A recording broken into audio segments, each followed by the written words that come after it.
God's morning po, mga kapatid. Ayan, please greet the person seated next to you ng isang God's morning. Ayan, yan po ang ating purpose ngayon kung bakit tayo naririto, to offer this morning to God. Ang hayaan siya na malayang makagalaw sa ating kalagitnaan and at the same time sa ating mga buhay. Ang una ko pong tanong na ibabato sa ating lahat ngayon ay, sino po dito ang nangangailangan ng himala mula sa Diyos? At sino naman po dito ang nais makaranas ng himala mula sa Diyos? Be it physical miracles, healing, financial breakthrough, restoration, answered prayers, revelation, life and death miracles, or even simple miracles. In faith, pwede po ba nating itaas ang ating mga kamay at sabihin sa Lord na, Lord, gusto ko po. Ayan, anuman po ang ating kalagayan, pinagdadaanan o nararamdaman ngayon, I encourage you to take that one step of faith at i-declare na may gagawin ang Diyos sa buhay natin. At tayo bilang anak ng kataas-taasang Diyos ay pwedeng makaranas o nakararanas na ng mga himala mula sa Kanya. At ang sole purpose of course is to know Him more, gaya po ng mga napag-aralan natin ng mga nakaraang linggo, na ang pangunahing layunin ng mga himala ng Diyos ay para mas makilala natin siya. That's our message for today is all about. Nagpapatuloy po tayo sa serye ng mga himala at ngayong umaga ay tatalakayin po natin ang Mateo 8, talatang 1 hanggang 4. Mateo chapter 8, verses 1 to 4. If you have your Bibles with you, pwede po kayong makibasa at makibuklat sa atin. Ayan, kung nandun na po kayo. Scripture says, pagbaba ni Jesus mula sa bundok, sinundan siya ng napakaraming tao. Lumapit sa kanyang isang taong may ketong, lumuhod sa harapan niya at sinabi, Panginoon, kung nais po ninyo, ako'y inyong mapapagaling at magagawang malinis. Hinawakan siya ni Jesus at sinabi, Oo, nais ko. Maging malinis ka. Gumaling at luminis nga agad ang kitongin. Pagkatapos sinabi sa kanya ni Jesus, Huwag mong sasabihin ito kanino man. Sa halip, pumunta ka at magpasuri sa pari. Pagkatapos, mag-alay ka ng handog na iniutos ni Moises bilang patunay sa mga tao na ikaw nga'y magaling at malinis na. Sa mga naunang kabanata po ng Gospel books, mababasa natin kung paanong nangaral si Jesus upang ituro ang tungkol sa kaharian ng Diyos at sa kung paano pong dapat mamuhay ang mga tao. Alam natin na nagpagaling din po siya ng iba't ibang uri ng mga sakit at nagpalaya sa mga inaalihan ng masamang espiritu. Dahil po doon, sinundan siya ng napakaraming tao na nais ding gumaling, nais matuto, nais makaranas at makasaksi ng mga himala na ginagawa ni Jesus. Kumbaga, nagministeryo po si Jesus sa mga taong sumusunod sa Kanya mula sa Galilea at maging sa mga kalapit bayan nito. At sa verse 1 po ay gusto kong pansinin natin na pagkatapos niyang magturo ng kanyang famous Sermon on the Mount, pagkatapos niyang magturo sa napakaraming tao, ang mga tao po ay nagsimulang sumunod sa Kanya. Sa English po ay sinabing, a great crowd of people began to follow Him. At pagkatapos po noon, pansinin natin kung paanong ini-highlight po ni Mateo na mula sa pagmiministeryo sa napakaraming tao, mula sa pagmiministeryo sa multitude, sa great crowd, ay nagsimula po si Jesus na mag-focus at magministeryo in a personal level. As a matter of fact, kapag iniskan po natin ang Mateo, ito po ang unang personal na himala na naitala ni Mateo sa kanyang aklat. Sinasabi lamang po na ang ating Panginoon is a personal God. Personal God. Gumagawa po siya ng kababalaghan, nagtuturo siya sa gitna ng maraming tao, pero siya ay Diyos na humihipo po sa mga tao sa isang napaka-personal at intimate na paraan. A God who longs to touch people in a personal level. Kung saan mararamdaman natin na hindi lamang tayo isang muka sa crowd. We are not just a face in the crowd, but He knows us personally. Na ang ating Panginoon ay kilala tayo, nakikilala tayo, nakikita tayo. Hindi po ba minsan masaya tayo kapag nakikita po natin yung ating mga kamag-anak, yung mga kaibigan, mga ka-churchmate na dumaranas ng himala, nakakaranas ng breakthrough, pero at some point po we feel distant. Parang, Lord, ako kaya, kailan? Bakit sila, Lord, parang andyan yung blessings in general, pero Lord, do you see me personally? Kailan kaya ako, Lord? At nandito po ngayon ang salita ng Diyos na nagpapakilala ng kanyang kalikasan at kung gaano po siya kapersonal sa kanyang mga anak. At ang nakakatuwa pa po sa lahat ng pwedeng maitalang tao, ang karanasan pa po ng isang kitongin ang naisulat. Isang taong maituturing po na patapon ang buhay, walang pag-asa, walang matatakbuhan, walang malalapitan. At ng panahon na yun ay wala pong lunas ang karamdaman. Ngayon po na alam na natin ito, makakasiguro po tayo na sa gitna ng ating kawalang pag-asa, sa gitna po ng ating mga karamdaman at kawalan, maaari tayong katagpuin ng Diyos at iparanas po sa atin ang isang personal na himala na magpapabago ng ating buhay completely. Completely. Mula po sa kwentong ating binasa, ihihimayin po natin ang mga factors o kalagayan para malayang makagawa ang Diyos ng mga himala sa ating buhay. Ang paksa po na ating pag-uusapan ngayong umaga ay ang mga kalagayang nag-aanyaya ng paghihimala ng Diyos. Ang kalagayang nag-aanyaya ng paghihimala ng Diyos. Number 1 po ay desperation. Desperation. Sabi po sa Mateo 8, verses 1 to 2, pagbaba ni Jesus mula sa bundok, sinundan siya ng napakaraming tao. Lumapit sa kanya ang isang taong may ketong, lumuhod sa harapan niya at sinabi, Panginoon, kung nais po ninyo, ako'y inyong mapapagaling at magagawang malinis. Kung susubukan po nating unawain ang kalagayan ng kitongin, makikita po natin kung gaano siya kadesperadong gumaling. Sa dictionary po ay pinakahulugan ang desperation bilang a state of despair and hopelessness leading to rashness. Isang kalagayan po na wala ng ibang solusyon, wala ng ibang choice, wala ng mapupuntahan, kaya nagiging desperado na. Hindi po ba? May mga bagay po na nagagawa tayong mga tao kapag tayo ay nasa punto na wala na tayong magagawa o wala na tayong pagpipilian. Diba kung nagkasakit po ang anak tapos walang pampaospital, di po ba't kinakapalan ang muka para makapangutang? O kaya may mga tao naman na halos magmakaawa, halos mamalimos na, para lamang may mailaman sa sikmura. Ganyan po ang nagagawa ng desperation. Isang kalagayan na handa kang ibaba ng napakababa ang iyong sarili at magmakaawa sa pag-asang may magbabago sa sitwasyon at makakatanggap ng tulong. Para mas maunawaan po natin yung desperation ng kitongin, tingnan po natin yung kanyang buhay. Para makita natin na paanong naging desperate yung ganun. Unahin po natin yung kanyang aspetong pisikal. Sa English version po ay nabanggit na ang taong ito ay may advanced case of leprosy. Advanced case. Ibig sabihin ay malala na po yung kanyang ketong, yung kanyang kalagayan. Kung sa cancer po ay nasa stage 4 na siya at anytime ay pwede na siyang matuluyan. At bukod po sa walang lunas noon, ang ketong po ay isang nakakahawang sakit, contagious, na nagdudulot po ng pagkamanhid sa mga ugat, sa mga nerves and muscles, habang dahan-dahan o progressive po o tuloy-tuloy na kinakain ang kalamnan. At ito po ay nagre-range ng mga 20 to 30 years. Yung tipong di mo namamalayan ay naubos na pala yung laman mo sa braso, o kaya nalaglag na pala yung isang daliri mo o yung buong paa mo. Para kang isang taong unti-unting nabubulok sa paglipas ng mga taon.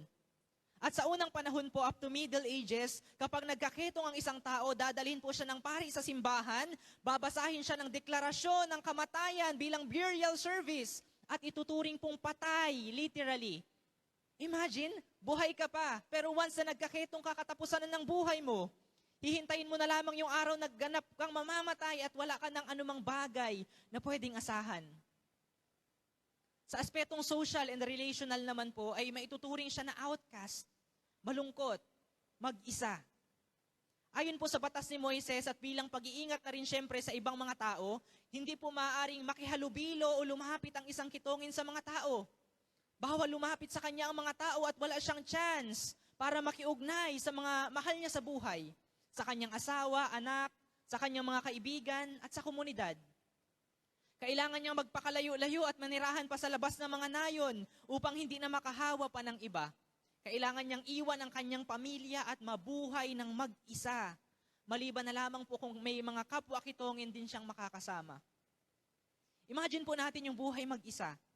Ang hindi nakakaramdam ng malasakit, hindi nakakaramdam ng pagmamahal mula dun sa mga tao na malapit sa atin, kahit pa dun sa pamilya natin. At yun ay mararanasan natin sa napakahabang panahon. Ang pinaka nakakalungkot sa lahat ay yung hindi na siya makakaranas na yakapin, hawakan, at kumunik sa ibang tao na mas malapitan. And spiritually speaking po, ang ketong ay simbolo ng kasalanan. Kapag may ketong ka, considered kang marumi o unclean at kailangan mong lumayo ng at least 6 feet sa mga tao. Maglalagay po yung may mga ketong ng bell sa kanilang leegan o kaya ay magsisigaw ng marumi, marumi para babalaan yung ibang mga napapadpad sa kanilang kinaroroonan. Pag may nakita silang ibang tao, magasigaw sila ng marumi, marumi. Para yung mga taong yun ay ma-warning nga na, oy, madumi dito, may kitongin dito, huwag kayong lumapit dito.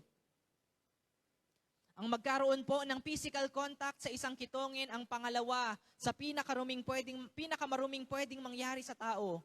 Sunod po sa pagkakaroon ng contact sa isang bangkay. Diba naalala po natin doon sa kwento ng mabuting Samaritano, na yung mga Pariseo ay umiwas doon sa taong binugbog at ninakawan dahil akala nila'y patay na yon. Dahil inaturing nga po sa kautusan na marumi ang magkaroon ng contact sa isang bangkay. At pangalawa po doon ay yung pagkakaroon ng contact sa isang kitongin. Yun po ang pangalawa sa pwedeng ituring na maruming pwedeng mangyari sa isang tao. Ang mga kalagayang nabanggit po ay nagpapakita kung gaano kadesperado ang kitongin nang lumapit siya kay Jesus. Hindi po ito madali dahil maraming mga guro noon, maraming mga relihiyosong tao noon ang inapagmalaki pa kung paano nilang maltratuhin, kung paano nilang ipagtabuyan, kung paano nilang sigawan, saktan ang mga kitongin. Diba, can you imagine that? Na yung ibang mga raba, yung ibang mga guro ay proud pa, inapagkukwento pa kung gaano nilang inapalayas, inatakwil yung mga kitongin. And overall, ang isang kitongin ay inakaila, ikinakahiya, pinandidirian at itinuturing na pinakamarumi at patapon sa lahat ng outcast. Grabe po ano? Kaya imagine po natin kung anong klaseng desperation ang meron ng lalaking ito. Siguro po ay nabalitaan niya rin lamang ang mga himalang ginawa ni Jesus o nakita niya mismo o inobserbahan niya mula sa malayo kung paanong nagpagaling ng lahat ng klase ng sakit si Jesus at nasabi niya sa sarili na iba ang gurong ito. May kakayahan siyang pagalingin ang lahat ng karamdaman. At ang kaibahan niya sa ibang mga rabay, siya ay merong malasakit at pagmamahal. Iba ito sa lahat ng rabay na na-encounter ko. Marahil ilang taon na po siyang naghihirap, at natanggap niya na sa kanyang sarili na wala na siyang magagawa. Pero bigla-bigla ay dumating si Jesus na nagbigay sa kanya ng pag-asa at sobrang kumbinsido siya na kaya siyang pagalingin ni Jesus. Kaya't nang nagkaroon ng pagkakataon ay hindi na siya nagdalawang isip pa. Hindi na alintana yung sasabihin ng iba. Marahil kahit po yung mga alagad na nandun ay naalarma noong nakita nilang lumapit kay Jesus ang isang kitongin pero wala na siyang pakialam. Desperado na siya. Na-imagine po ba natin, habang lumalapit siya, ay tumutunog yung mga bell na nasa kanyang leegan, natingnan siya ng mga tao. Ang lahat ay napapatingin, napapaatras, lumalayo, nandidiri, pero may isang rabay na kakaiba sa lahat. Dahil hindi siya umatras, hindi siya lumayo, hindi siya umiwas. He stayed. He stayed. When everyone else walks away, Jesus stays. Pwede tayong iwan ng lahat ng tao. Pwede tayong talikuran ng lahat ng tao, pero Jesus stays. Hindi niya kinundina o pinandirian ng lalaki kahit gaano pa ito kadumi. Kaya't bilang tugon, yung lalaki ay buong pagpapakumbabang lumapit kay Jesus, lumuhod sa sinabing, Panginoon, kung nais po ninyo, ako'y inyong mapapagaling at magagawang malinis. That is the desperation that we're talking about. Isang desperadong hakbang na nagdudulot ng pananampalataya. At hindi po ba nakaka-amaze na eksaktong sa mga desperate situation natin ay saka po sumusulpot ang biyaya ng Panginoon. Doon sa mga pagkakataon na wala na tayong magawa. Doon sa mga pagkakataon na sinubukan na natin lahat pero wala pa rin talaga. And here is Jesus saying, andito ako. Nasubukan mo na ang lahat, nagawa mo na ang lahat, pero wala ka ng pag-asa. Pero ibahin mo ako dahil hindi gaya ng iba, I care for you. May malasakit ako para sa iyo, mahal kita. Alam po natin na kinakalinga ng Diyos ang mga taong tumatawag sa Kanya. Kinakalinga po ng Diyos yung mga taong nananalangin sa Kanya. Pero ang tanong po ay, are we desperate and serious enough na lumapit sa Diyos? O baka hindi pa tayo ganun kaseryoso at kadesperadong lumalapit sa Kanya dahil pakiramdam natin ay, kaya ko pa naman, Lord. I can handle this. Kayang-kaya ko pa to. At sinasabi natin na hindi pa natin kailangan ang Diyos. O kaya naman hindi pa tayo ganun kakumbinsido na kaya ng Diyos. Kaya hindi pa tayo lumalapit sa Kanya. Hindi tayo nagiging desperado sa harapan niya. Kapag ganun nga po ang posture ng puso natin, hindi natin mararanasan ang himala ni Jesus, kagaya ng kitongin, na alam ang kanyang hopeless situation at nakita si Jesus na tanging may kakayahan na pagalingin siya at gawing malinis. Una po, desperation. Pangalawa, faith o pananampalataya. Sabi po sa Mateo 8 verse 2, lumapit sa kanya ang isang taong may ketong, lumuhod sa harapan niya at sinabi, Panginoon, kung nais po ninyo, ako'y inyong mapapagaling at magagawang malinis. Sa King James Version po ay ganito ang salin, And behold, there came a leper and worshipped him. Worshipped him. Ito po marahil ang unang personal na pagtatagpo ng kitongin at ni Jesus, pero nakikilala niya po si Jesus na hindi isang tipikal na rabay, hindi lamang isang guro, kundi Panginoon. That He is Lord. At ang kanya pong desperation ay nagbunsod sa kanya upang lumapit at maniwala na paghagalingin siya ni Jesus. Ang kanya pong desperation ay may kadikit na pananampalataya na sa tamang tao siya lumalapit, na tamang tao ang kanyang nilalapitan. He knelt and he worshiped before Jesus. At sa mga sunod na talata ay sinabi niyang, Panginoon, kung nais po ninyo, ako'y inyong mapapagaling at magagawang malinis. Sa NIV po ay, Lord, if you are willing, you can make me clean. Nakakamangha po ang posture ng puso ng taong ito. Dahil punong-puno po siya ng pagpapakumbaba. Knowing na kaya siyang pagalingin ni Jesus, hindi po siya lumapit at basta nagdemand sa Panginoong Jesus na ng kagalingan. Kundi sinabi niyang, Lord, kung willing ka, pagagalingin mo po ba ako at gagawing malinis? Wala pong nakatala sa Biblia sa mga naunang kwento tungkol sa may ketong na pinagaling ni Jesus. Kaya pwede po nating ipagpalagay na hindi pa nakikita ng kitongin na ito na nagpagaling kahit minsan si Jesus ng may ketong. Pero ito siya at buong pananampalatayang lumapit at nagtanong kung kalooban ba ni Jesus na pagalingin siya.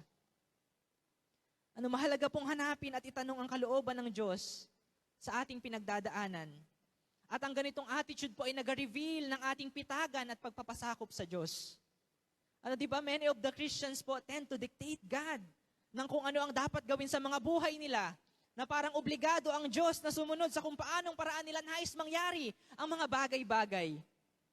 At kapag hindi umayon ang tugon ng Diyos, ang karaniwang response ay nagtatanong, nagrereklamo, nagdududa na, Lord, akala ko ba mahal mo ako? Lord, akala ko ba kaya mo? Lord, akala ko ba makapangyarihan ka? Akala ko ba magaling ka? Pananampalataya po kaya iyon na maituturing o isang idealismo ng mababaw at panglabas na pananampalataya? In his desperation, hindi po nagdemand ang kitongin, kundi nagpakumbaba siyang nagtanong kung willing ba ang Panginoong Jesus na pagalingin siya. 100% sure po siya na kaya siyang pagalingin ni Jesus, pero minabuti niya pong itanong kung willing din ba si Jesus. Kung i-rephrase po natin, sinabi niyang, I know you can, but would you like to? Alam ko pong kaya mo, pero nais mo bang pagalingin ako? Sa buhay po natin, alam ko pong kaya mong payamanin ako, pero kalooban mo bang yumaman ako? Alam kong kaya mong ma-promote ako, pero kalooban mo bang ma-promote ako? Alam kong kaya mo na makapag-abroad ako, pero kalooban mo ba na pumunta ako sa abroad? Alam ko na kaya mo na makahanap ako ng mapapangasawa, pero kalooban mo ba? Alam ko na kaya mong bigyan ako ng anak, pero kaya, or kalooban mo ba, rather? Nakikilala po ng kitongin kung sino ang kaniyang kausap. Nakikilala niya kung sino si Jesus. At yun po yung susi, kaya may tama siyang pag-uugali sa harapan ni Jesus. Kung tunay din po nating nakikilala si Jesus, alam natin kung paano tayong lalapit at hihiling sa Kanya. Hindi po para i-insist yung gusto natin, hindi para ipilit yung gusto natin, Lord, sino ba talaga yung para sa akin? Pero kung wala, Lord, let me suggest. Let me suggest. Ito, Lord, yung gusto ko. Siya yung mapapangasawa ko. Lord, let me suggest. Mag-business ako ng ganito, tapos, Lord, yun ay papayamanin mo. Papalaguin mo. Hindi po ganun. Ang pananampalataya po pala ay hindi lamang nakaangkla sa pagtitiwala na kayang gawin ng Diyos ang hinihiling natin. Dahil ito po ay naroon sa isang kalagayan na kahit hindi pa ibigay ng Diyos ang hinihingi natin, makakapahinga tayo sa pagtitiwalang alam ng Diyos ang kanyang ginagawa at alam niya yung pinakamakakabuti para sa atin. That's faith. Nagtitiwala po tayo hindi doon sa kayang gawin o hindi doon sa kayang ibigay, kundi doon sa nagbibigay. Yun po ang pananampalataya. Hindi po ba nais ni Jesus na gumaling ang lahat? At minsan napapatanong tayo, bakit kaya marami naman ang nananalangin, pero merong mga taong hindi pa gumagaling o hindi na gumaling? Bakit hanggang ngayon hindi pa tinutugon ng Diyos yung mga prayer concern natin? Na Lord, ang tagal ko nang nakapag-pray ito Bakit hanggang ngayon wala pa rin po? Hindi po natin alam ang sagot. Pero ang pananampalataya po na mayroon tayo ang magsisecure sa atin na kahit hindi pa umayon ang mga bagay sa gusto natin, inilalagak natin ang ating pagtitiwala sa Diyos at sa Kanya lamang. Gaya po ng kitongin, may we step towards Jesus in faith, believing that more than being willing, He is also able to make miracles happen para sa iyo at para sa akin. Nagkamali po ba ang kitongin sa kanyang nilapitan? May pagdududa pa siya na hindi kaya ni Jesus na mapagaling ang napakalala niyang kalagayan? Wala po. Dahil His lips declared it, Panginoon, kung nais po ninyo, ako'y inyong mapapagaling at magagawang malinis. Alam niya na hindi lang rabay si Jesus, kundi Panginoon, na una ay kaya siyang pagalingin mula sa kanyang pisikal na karamdaman at pangalawa, kaya siyang gawing malinis completely, inside and out. Siguro po ang marami sa atin ay hindi makaka-relate sa pisikal na kalagayan ng kitongin. Pakitingnan yung katabi, wala naman pong may ketong sa atin, Pero alam niyo po ba na ang ketong sa panahon ng pagkakasulat nito ay sumisimbolo po sa kasalanan ng tao?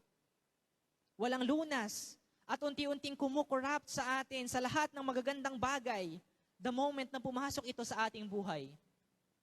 Inaalis po nito ang kapayapaan, sinisira ang relasyon, sinisira ang mga tahanan, nagdudulot ng pagkawasak at pagkasira ng buhay. Dahil po dito tayo yung mga buhay pa pero parang patay at ang dulo po ng ating kwento ay tiyak na kapahamakan. Yung tipong buhay at humihinga naman tayo pero bakit parang may mali? Bakit parang malungkot? Bakit parang may kulang? Bakit parang okay naman pero wala yung peace at joy? Ang kasalanan po ay maituturing na ketong sa ating mga kaluluwa, sa ating inner being, and it slowly eats us up. Maaaring mga bagay na hindi nakalulugod sa Diyos, lihim na kasalanan, immoral na pakikipagrelasyon, pagmamahal sa salapi, galit sa puso, hindi pagpapatawad, pagkainggit, pride, negatibong mindset at mga bagay na inilalayo tayo sa iba, inilalayo tayo sa church, inilalayo tayo sa community at inilalayo tayo sa Panginoon. Ganun po ang ginagawa ng kasalanan. Minsan hindi lamang po natin namamalayan pero unti-unti na pala tayong kinakain ng kasalanan from the inside hanggang hindi natin namamalayan na malaki na pala ang damage. Marami na pala yung nasira. Marami na pala yung nagbago. And worst ay hindi na kayang ibalik pa ang lahat ng sa atin ay nawala. Gaya po ng ketong ang dulot nito ay kalungkutan at pagkawalay sa tunay nating tahanan. Wala tayong ibang paraan para gawing malinis ang ating mga sarili. Libang lumapit tayo kay Jesus nang may buong pananampalataya, may buong pagpapakumbaba, kilalanin siyang Panginoon at maniwala na hindi lamang siya God who is willing, kundi siya rin ay God who is more than able to come for rescue and save us. Hindi po ba si Jesus lamang ang makapaglilinis sa atin at makapag-aharap sa atin sa Diyos ng walang kapintasan? At sa pamamagitan po ng pananampalataya kay Jesus, tayo ay malinis na. Kaya't sabihin po natin sa ating katabi, our God is able, Jesus is able. Jesus is able. And as we say this, maniwala po tayo that there is power in His name. Na sa pangalan po ni Jesus, there is restoration, there is salvation, there is healing, there is faith arising, there is forgiveness, and there is hope. May pag-asa. Kaya bilang isang church, kaya po ba nating buong pagmamalaking isigaw ang pangalan ni Jesus? Can somebody please shout the name of Jesus this morning? Louder!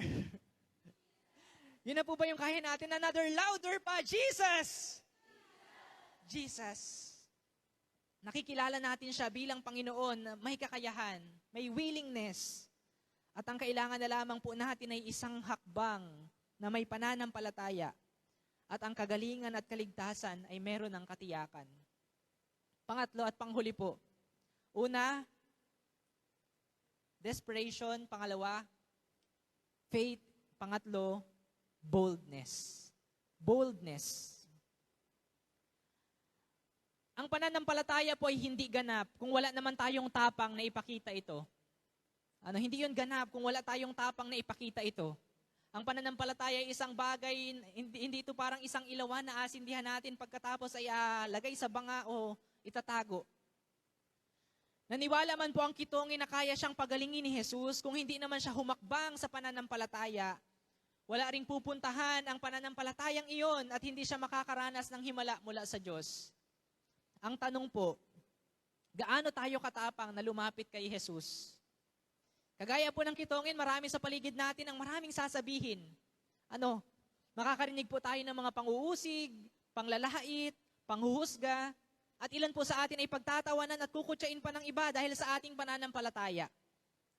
May mga pagkakataon naman na hindi yung iba, hindi tayo makahakbang papalapit kay Jesus, hindi dahil sa sasabihin ng iba, kundi sa sasabihin mismo ng ating mga sarili sa atin. Dahil yung sarili natin ang mas nakakakita kung gaano tayo karumi at kung gaano tayo hindi karapat-dapat sa isang banal na tulad niya. Nahihiya tayo sa Diyos. Sa kabila ng lahat ng ito, may tapang pa rin po ba tayong lumapit kay Jesus ng napakalapit? Sapat kaya ang tapang na iyon? O baka ilang hakbang pa lamang ay kukuripas na tayo palayo kapag nariyan na yung pag-uusig, kapag nariyan na yung pagkapahiya. Hindi po ba ninyo na itatanong kung bakit may mga Kristiyano na Christian lang sa loob ng kapilya tuwing linggo, pero kapag nasa labas na doing their own things sa kanilang mga buhay, ay halos ayaw nang ipagsabi o ikinakahiya, hindi proud na sila ay mga tagasunod ni Jesus. Makakaranas po kaya ng himala ang ganoong mga tao? Makakaranas po kaya ng himala ang mga taong pagkatapos pa lamang ng iilang hakbang ay aalis na. Yung may marinig lamang na hindi maganda o makorek lamang ng isang beses ay hindi nasisimba. Yung hindi lamang mapansin, hindi lamang mangitian ng pastor ay sumama na yung loob. Ay paano na may nginitian lahat? Ako lamang ang hindi. Ang kinamayan lahat, ako lamang ang hindi.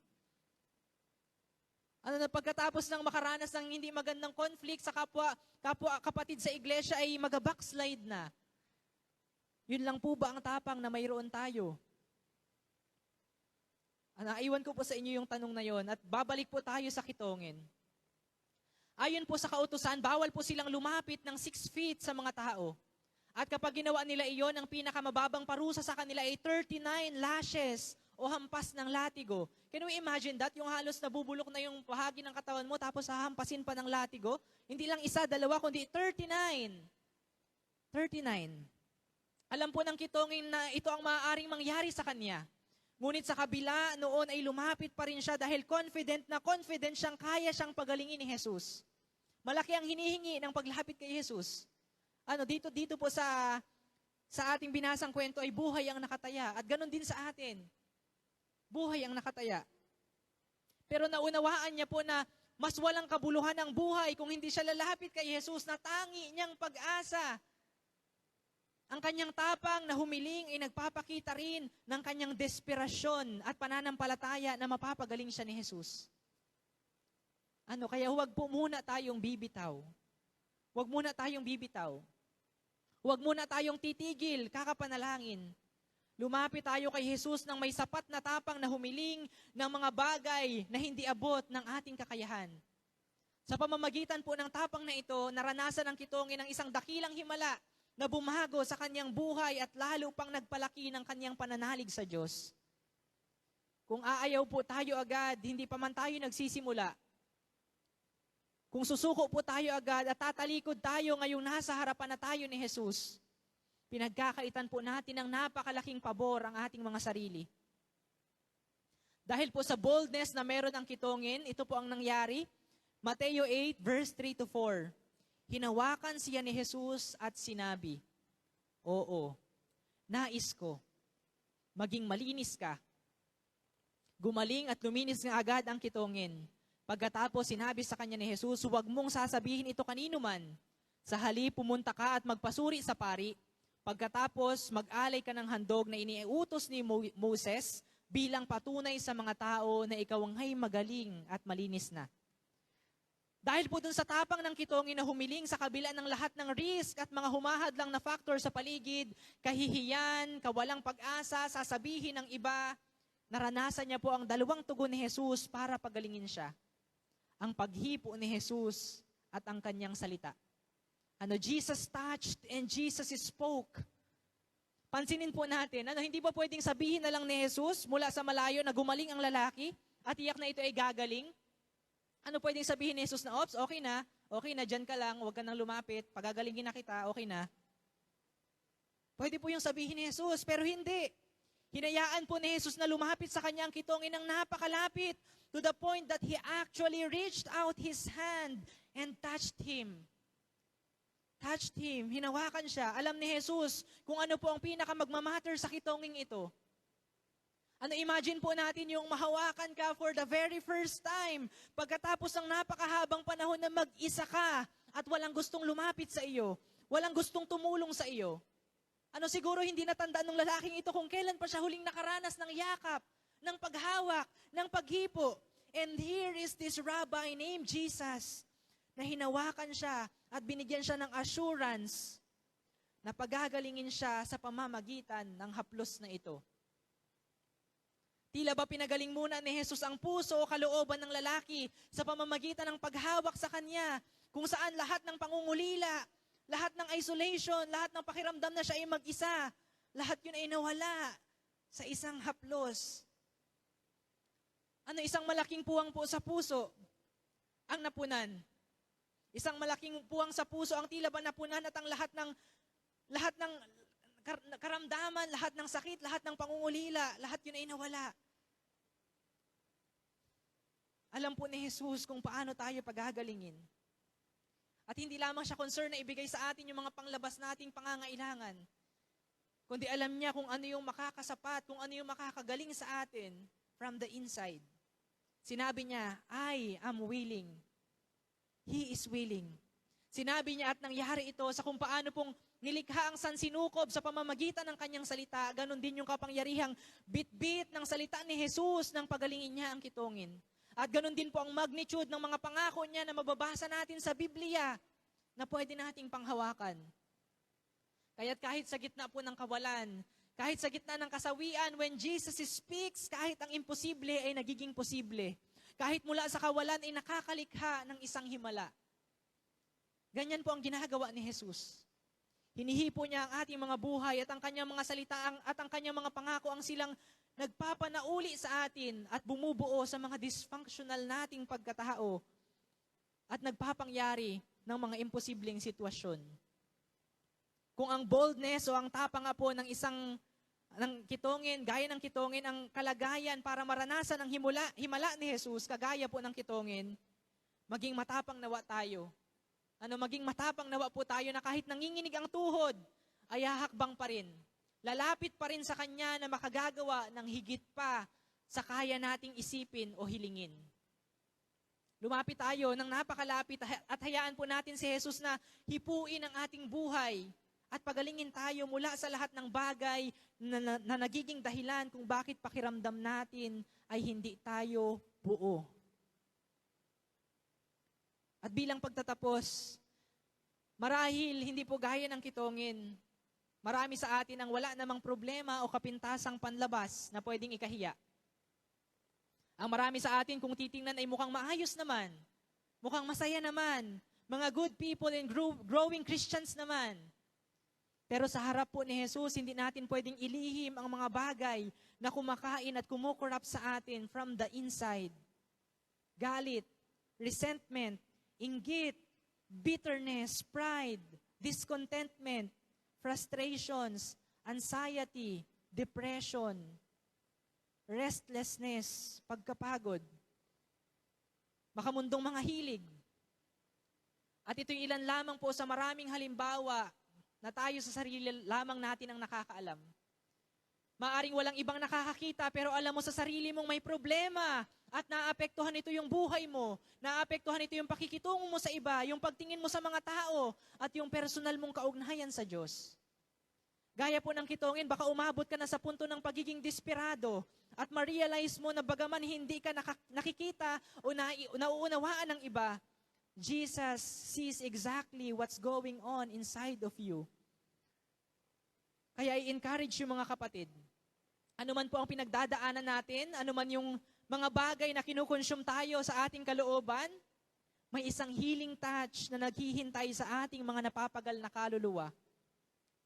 Lumapit ng may buong pagpapakumbaba kay Jesus, bitbit ang lahat ng tapang at pananampalataya na meron ka, Lord, I am here. If you are willing, you can heal me and make me clean. Gaano ka man kawalang pag-asa, nasain mo yung isang haplos, isang paghipo, isang salita mula kay Jesus na kaya kang i-restore at gawing buo. At kung sakaling hanggang ngayon ay may pagdududa ka pa rin sa isip mo at itinatanong mo na, Lord, willing ka ba talagang i-restore ako? Lord, willing ka ba talagang patawarin ako? Lord, willing ka bang iligtas ako? I want you to once again look at the cross at makita mo nawa doon si Jesus na nagsasabing, namatay ako para sa iyo. I even died for you because I am willing. I am willing. At iyon ang pinakadakilang himala na pwede nating matanggap mula kay Jesus. Tigmak ng dugo at sugat sa katawan habang nakaputong ang koronang tinik, habang kinukutya at pinagtatawanan. Ito po ang lengguwahe ni Jesus na nagsasabing, I am willing. I am willing. It is His will to heal you. It is His will to restore you. It is His will to forgive you and to make us brand new and to make us whole. It is His will. Kaya in faith, in desperation, and in boldness, pwede po bang magsitayo tayo as a church and pray that God will make miracles happen sa ating kalagitnaan and even sa ating mga buhay individually. Because gaya nga nung napag-aralan natin ngayon, He is a personal God.